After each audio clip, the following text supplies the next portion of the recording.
আগামীতে যদি আসেন নিচে দেবেন অথবা আলাদা একটা স্টার দেবেন, আর এগুলো সব নিচের দিকে নামাবেন, আর নয়তো আপনারা আসবেন না। আপনার কারণে খুব ঝামেলায় আছে।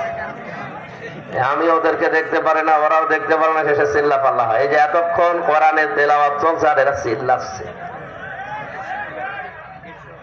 আগামী থেকে মানা করে দিলাম, যদি আলাদা স্থান এখানে আলাদা দিতে পারেন দেবেন, এখানে থাকলে কিন্তু একেবারে ছিঁড়ে ফেলবো, মানা করে দিলাম। বারবার কয়বার বলে, স্বাধীনতার পর থেকে বলে আসতেছি।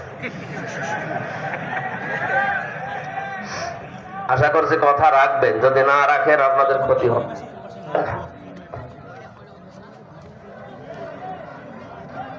দল, মত, জাতি, বর্ণ, ধর্ম নির্বিশেষে কোরআনের অনুষ্ঠানে আমরা যে এসেছি, এই প্রচন্ড গরমের ভেতরে বাড়িতে বসে থাকা দুষ্কর হয়ে যাচ্ছে। এরপরও আল্লাহ আমাদেরকে তার কোরআনের মহব্বত অন্তরে ঢেলে দিয়ে এত কষ্ট সহ্য করার তৌফিক দিচ্ছেন। বলেন আলহামদুলিল্লাহ। আমরা নিয়ামতের শুকরিয়া আদায় করলে আল্লাহ নিয়ামত বাড়িয়ে দেয়। কি আশ্চর্য!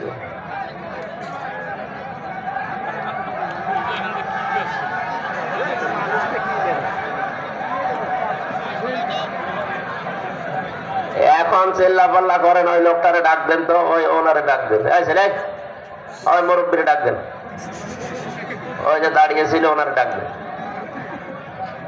এখন আপনি চিল্লাচ্ছেন কি? আপনার কি মাথার তার কেটে গেল নাকি? এই মাগরিবের পর থেকে তখন চিল্লাননি কেন? হ্যাঁ, এইসব কথা বলতে বলতে যে তোমার গলা বসে যায়, আমি তাফসীর করবো কখন?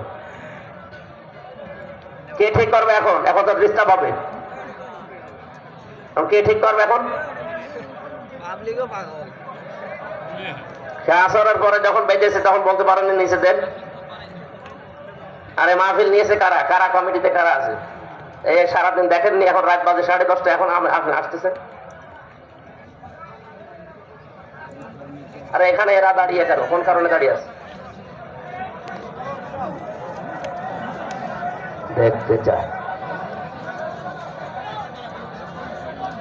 মানুষের অসুবিধা তৈরি করা হারাম কাজ। এটা হারাম জেনে একটা নফল কাজে এসে যদি হারাম কাজ হয়ে যায়, ও সাথে আসার দরকার কি আপনার?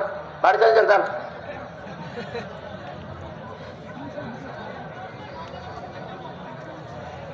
আরে এগুলো ডিস্টার্ব হলে খুলে ফেলেন, দরকার নেই, খুলে বাড়ি নিয়ে চলে যান।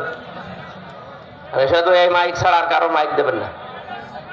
আবার যখন বলবো তখন আসবেন।